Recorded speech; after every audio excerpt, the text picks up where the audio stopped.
OMG, Kim Cho, aminadong willing nang tumanggap ng love. Say mo, Paulo.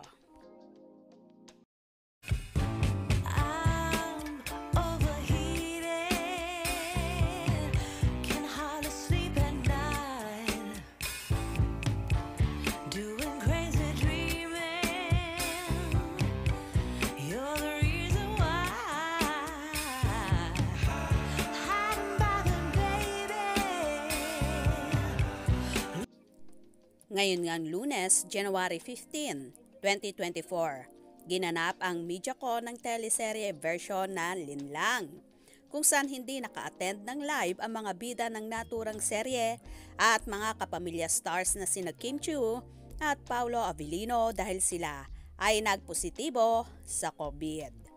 Ganon pa man, nakasama pa rin naman sila through online via Zoom at isa-isang sinagot ang mga katanungan ng host na si MJ Felipe.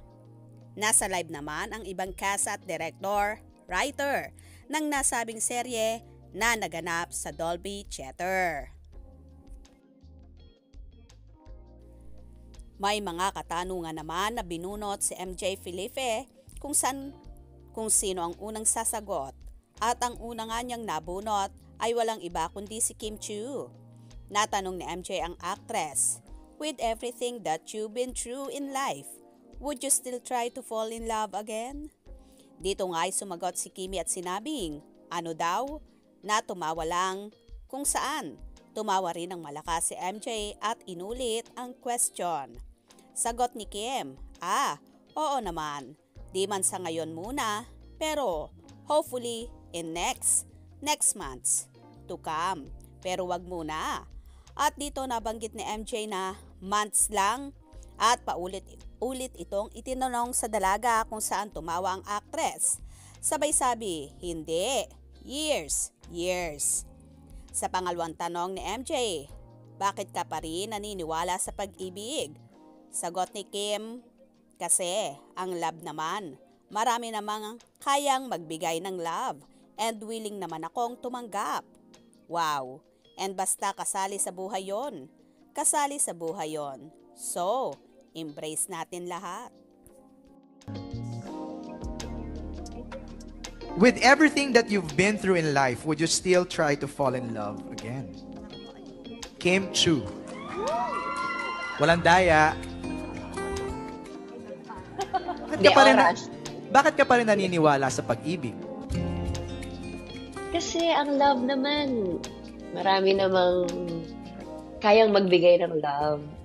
And willing naman akong tumanggap. Wow!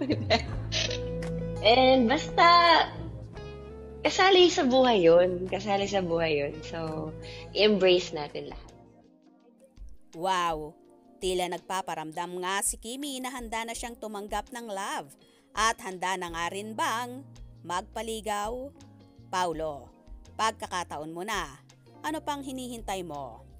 Well, sa mga sinabing ito ni Chinita Princess, paniguradong marami na ang nakaabang na manligaw sa kanya, lalo pat single na naman ulit ang dalaga. Sa mga umaaligid ngayon sa aktres, sino kaya ang papalarin? Anyway, ating panoorin at suportahan ang teleserye version ng Linlang kung saan pinahaba at maraming eksena pa ang hindi na ipalalabas at nakikita, lalo na sa part ni Kim at Paolo. Kaya naman, humanda na at palaging sumubaybay sa mga kaganapan at paniguradong isa rin kayo sa Malilinlang.